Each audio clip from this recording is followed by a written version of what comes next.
So welcome back to Outdoors with the Morgans. As you know, I have been needing a dump truck for the longest time. I've been wanting to get one, and I finally did it. I did. I spent over $85,000 on a Ford F-600, and I'm thrilled.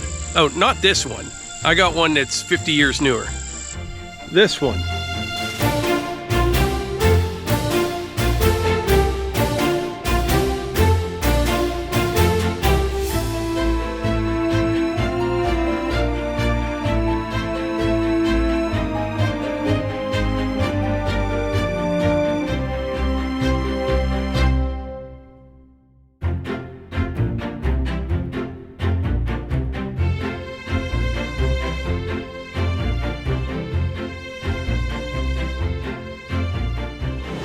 All right, so this is Adam with Schultz Ford. Now, you've been in one of our videos once before. A few years ago, yeah. When I bought the Super Duty, the F-350. Yes, now, sir. this is a whole nother level right here. This is a bigger play toy for you, Mike. Yeah, F-600. That's it.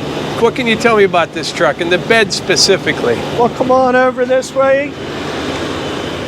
And this here is a Rugby hard hat dump body, distributed by Zaresco right in Turtle Creek in Evans City. So if you need anything there, you can. Yep. Sorry, I didn't turn on the PTO. Now you're hearing that PTO engage. We're able to raise the bed. Now, as you do with the work with a PTO,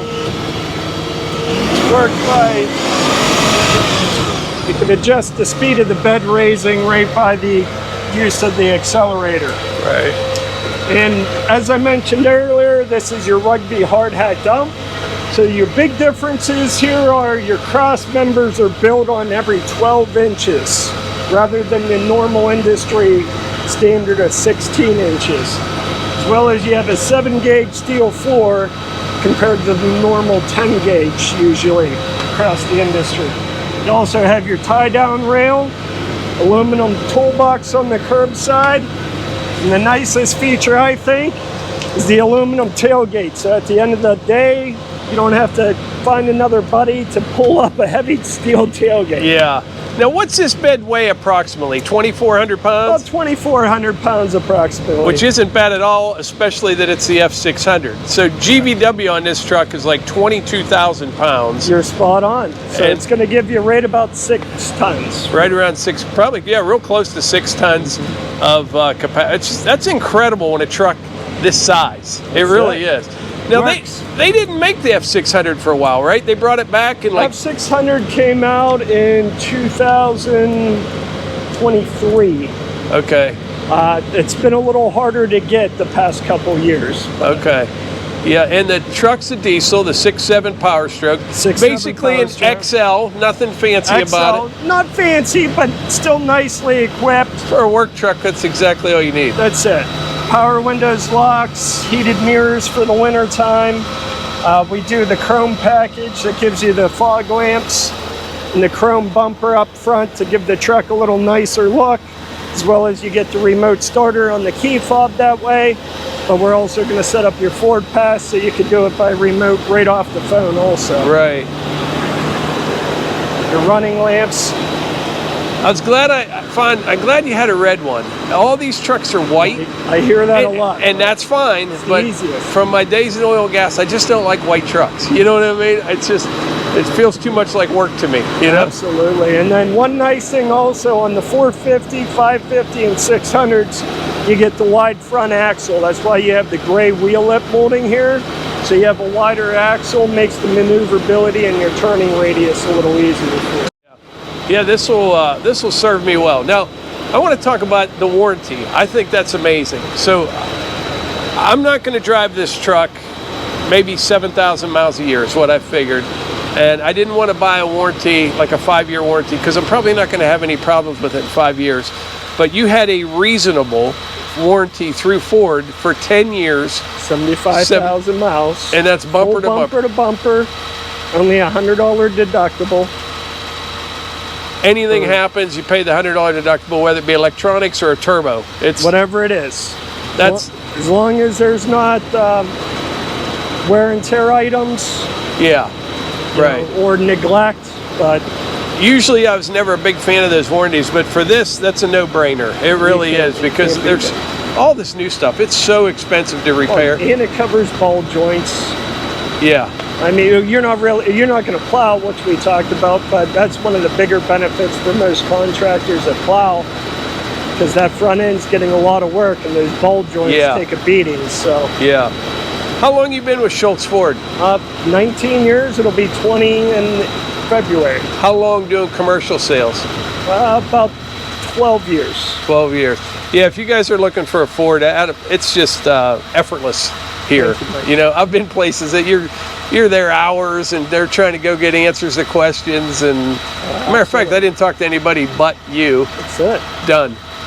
Nice and easy. Nice and easy. I'm glad I found this one. I'm glad it was down here. It's good. I'll go back to the house. I'll go over more specs, and we'll probably be hauling with this thing before this video is over. Nice. Love it. But I appreciate it, Adam. Thank you, Mike. Congrats. Enjoy it. Very nice truck. It's definitely stiff, which is what I was expecting. Here's a speed bump right here. Needs a load in the back. But yeah, so far, I like the way that it drives.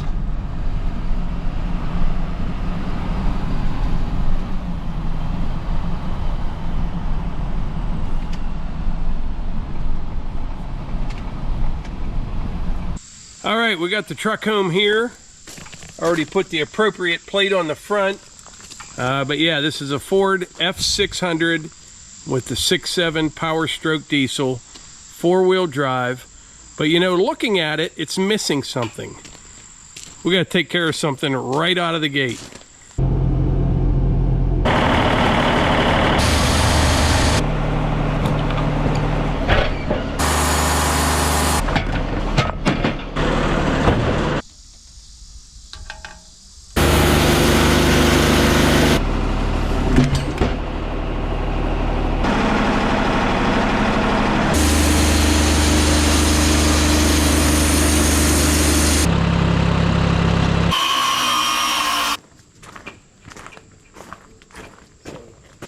What do you think, Melissa?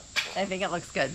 So that is, you're not going to find that at Home Depot right there. That is white oak. Beautiful stuff. Inch and a half thick. That's not going anywhere. That's not going anywhere. Probably what I'll do is I'll just run it like this for probably a year. And then these will dry out some, and I could take them off, sand them a little bit, or even take a little bit off through the planer and then stain them. But right now they're green white oak, but that's good stuff. Good for trailer decking, good for furniture, good for sideboards, good for barrels. Just an all-around good wood. I could have went a little bit higher or sawed like two 2x10s, but I didn't want to make it too high either. That's plenty for what I need as far as hauling firewood, and you're not going to fill it up that full with stone, that's for sure. Now this truck is 22,000 GVW, which is incredible. It's getting real close to like the 650s and the 750s, yet it's in a much smaller package. I did some research. As far as I can tell, the difference between the 550 and the 600s is springs, heavier drive line, heavier front axle. There's a couple other things. Just all around a little bit heavier duty. What'd you say, Melissa? A little more coin. A little more coin. Not much. Ting, ting, ting. Oh, that's what I didn't mention. This is a 2024. Ooh. So it was a new year-old truck. So I saved you so much money doing it that way.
right, that is the first of many, hopefully, loads of firewood that this truck is going to haul. That's a mix of cherry, maple, and red oak. Now, we loaded this a little differently than we're going to in the future.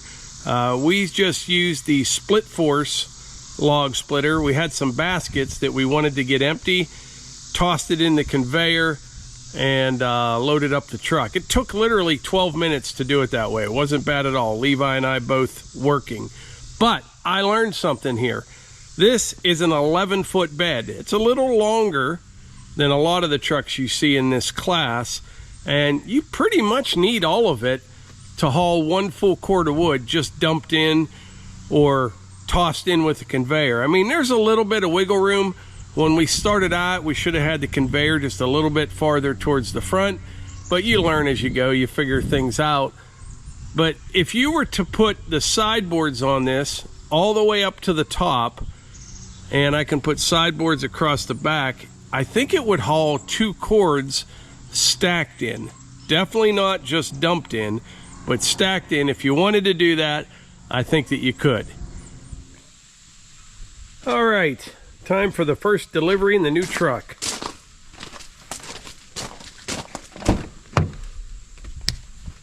Give you a look here at the interior.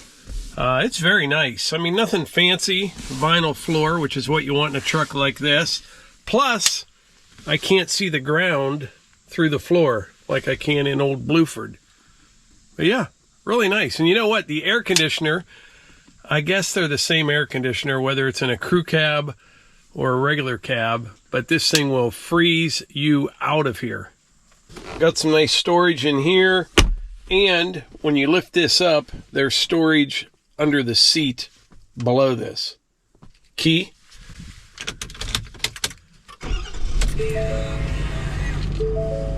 All right, let's go deliver some wood. I reset the trip meter there. It'll estimate the miles per gallon. The delivery there and back should be about 27, 28 miles, but we'll find out.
Just got back to the house. It says 12.6 miles per gallon.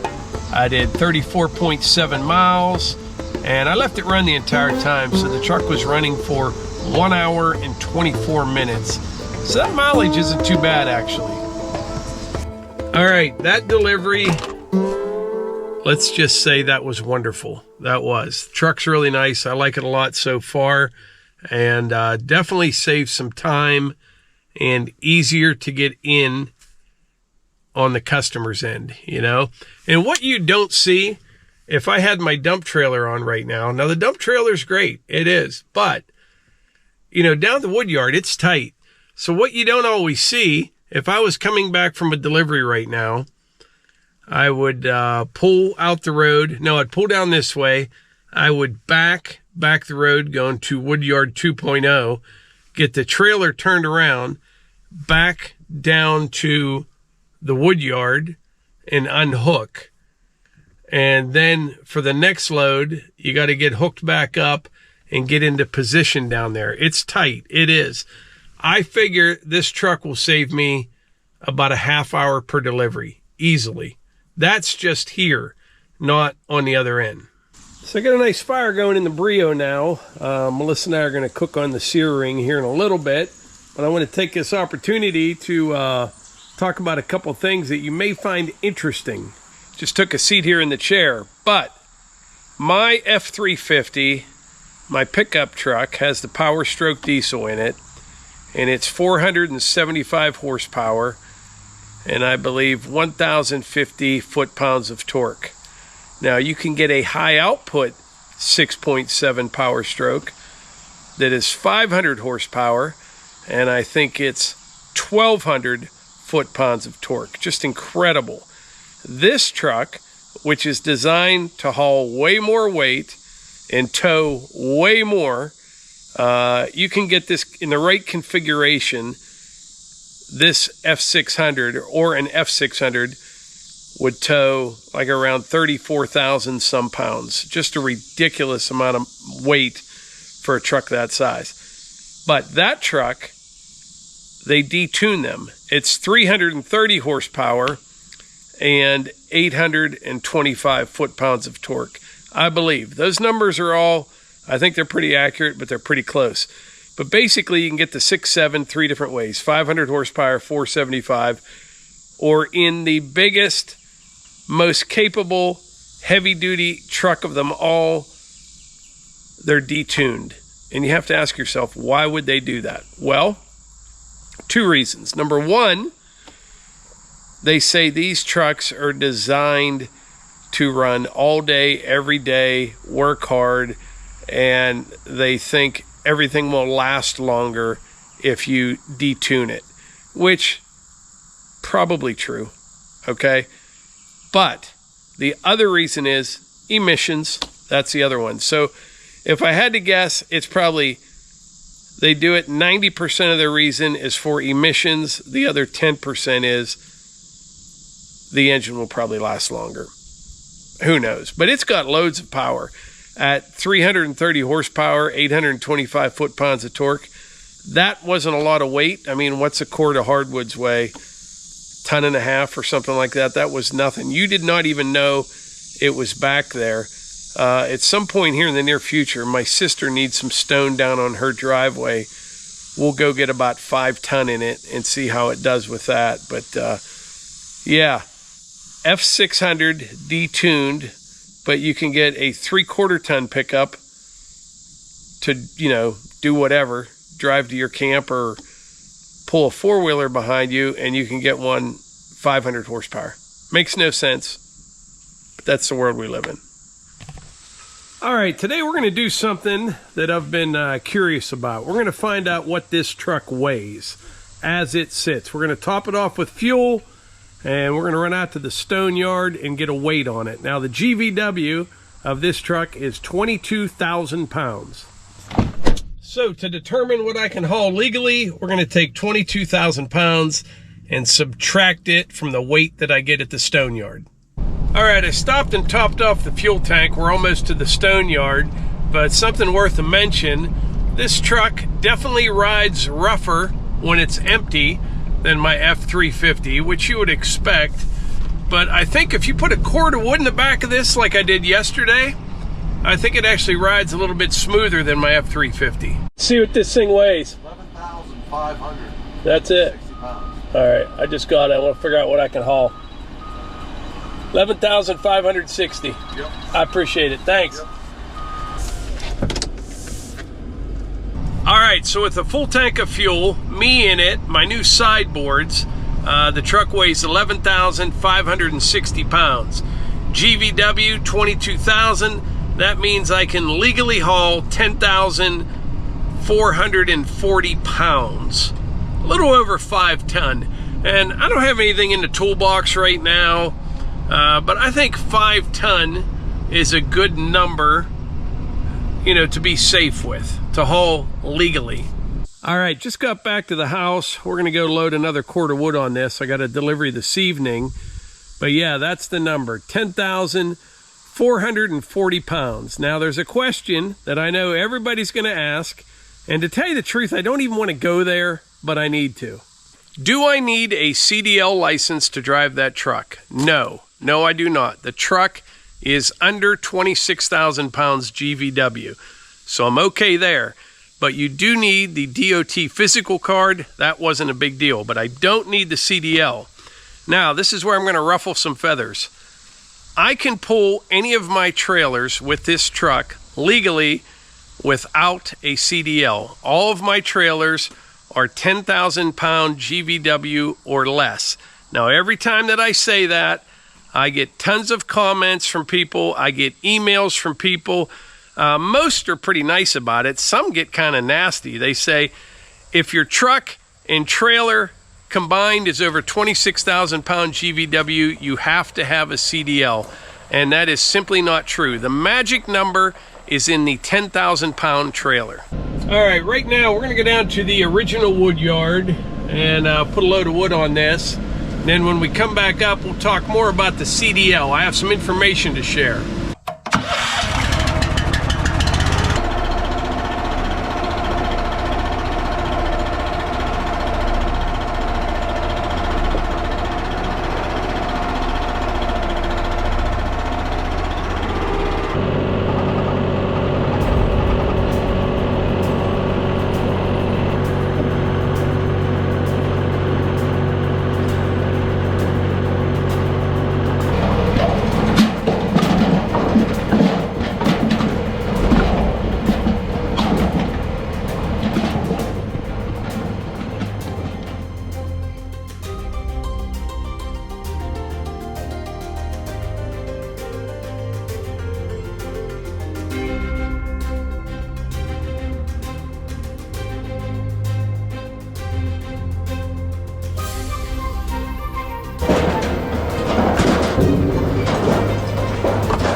All right, I got another cord in the dump truck.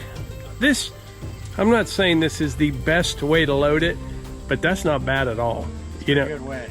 Yeah, the split force, it's a nice splitter, you know, for, well, really for anything. We use it mostly for bundle firewood, but it's really nice having a conveyor that's self-propelled as well. You know, just forget about the log splitter for a minute. Doesn't take long, and it gives a nice clean load because that stuff sits around in a basket for a year. There's mouse nests, you know, it's leaves, debris, so we kind of get that out of there, and it makes a nice clean load, and it doesn't take long. Now, moving forward, we have something coming that'll make it much easier. I ordered it to be able to dump the baskets right in the truck. You'll see that probably in a few weeks or a month, but for now, that works pretty good. All right, back up here at the building, I was thinking, I think I may go with some taller sideboards. I mean, I still have a bunch of room in the back of the truck. Before I leave, I'll knock that down with the excavator, but actually I can just use the sideboards. I've got some other ones down there. Maybe go with one more 6-inch one on top or something. These are 8 inches wide right here. We'll have to see. But anyway, back to the CDL thing. The truck is 22,000 GVW. My trailers are all under 10,000 pounds. I do not need a CDL. And like I said, every time I say that, I get a lot of comments, a lot of emails from people saying that that is not true. And they can be convincing at times. They really can, because they're so sure of it. Like I had a guy saying he's had his CDL for 20 years. You absolutely need a CDL if your truck and trailer, the gross vehicle weight of each exceeds 26,000 pounds. Simply not true. Let me show you. All right, here I am on the Commonwealth of Pennsylvania Commercial Driver's Manual. And like all things government, very simple and to the point. It's 196 pages. But I'm going to scroll down here and we're going to find the flow chart, which clearly confirms what I'm talking about. Yeah, 196 pages. Here we go. I hope you can see this. Determining class of CDL required is the GCWR, which that stands for Gross Combination Weight Rating. So that's if you're pulling a trailer. Is the GCWR 26,000 or 1 or more pounds? So yes, because that truck I have is 22,000 with a 10,000 pound trailer. I'm at 32. So you move over here. Is the GVWR of the trailer, the towed unit, 10,000 or more pounds? No, it is not. So you go down this way. Is the GVWR of the power unit 26,000 or more pounds? No, it's 22,000. So you move back down. I'm liking the direction this is headed. Is the vehicle transporting hazardous materials in a placardable quantity? No. Firewood's good. Or stone, things like that. No placards required. Is the vehicle designed to transport 16 or more passengers? No. I mean, you could fit 16 people in the bed, but it is not designed to do so. No. No CDL required. I don't care how you shake it. That's what it is right there. Now, I think where a lot of people get confused is this trailer. It's all in that trailer. You know, say you have, like my pickup truck, for example, is, I think, 12,000 GVW. If I had, let's say, a 16,000 pound trailer, I'm at 26,000, need a CDL, or I'm sorry, 12,000 and a 16,000 would be 28,000 pounds. I would need a CDL. But with the F-600 at 22,000 and a trailer at 10,000, I'm at 32,000 pounds, 4,000 pounds more, but I don't need a CDL. It's all in the trailer. So if you have like a 3/4 ton pickup truck with like a, what is a 3/4 ton now? 10,000 GVW and a 14,000 pound trailer, you're at 24,000 pounds. You don't need a CDL. But anyway, I hope this answers the question once and for all. I know that it won't.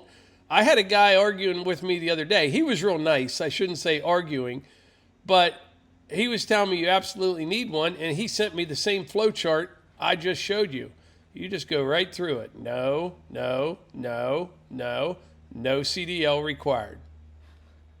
Now, not only did I get that information from Pennsylvania's CDL manual, I also called the state police barracks and talked to a DOT officer.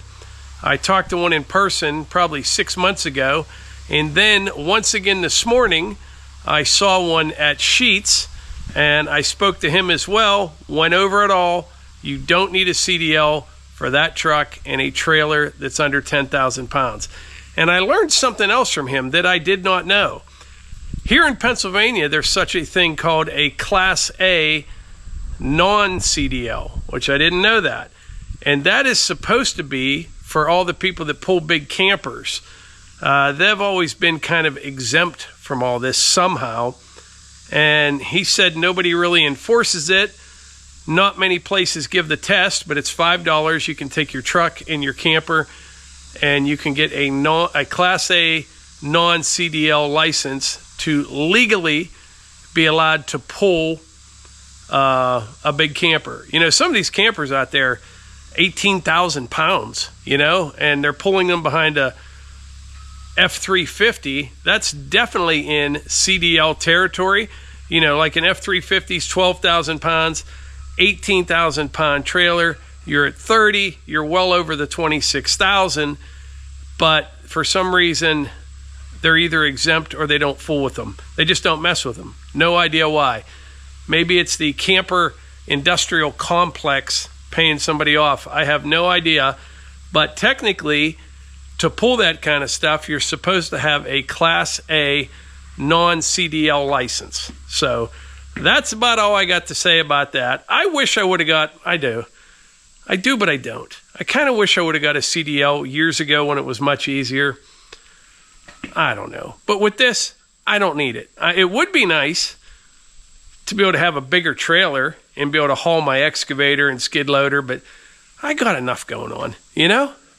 So before I deliver this firewood, I wanted to knock it down a little bit in the bed, and I forgot my excavator is out here. So we'll run out here, take care of that, and we'll get on the road here in just a bit.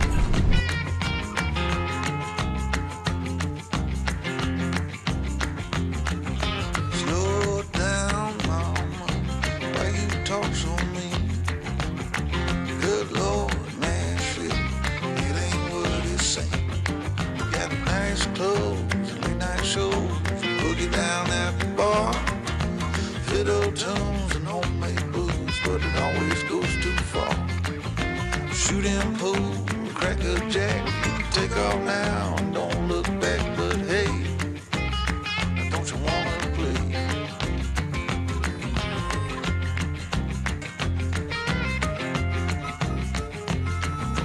Hold on, sugar, why you look so sad?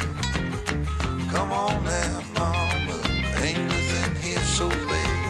You got fast cars, movie stars, party on down the street with Mary Jane, good cocaine, plenty down there to eat.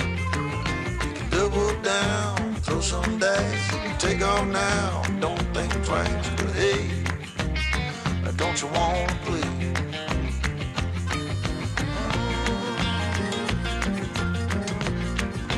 Baby, come on.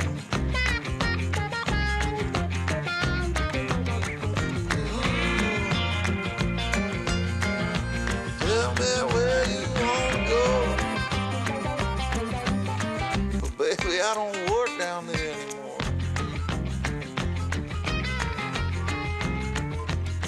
No, I don't.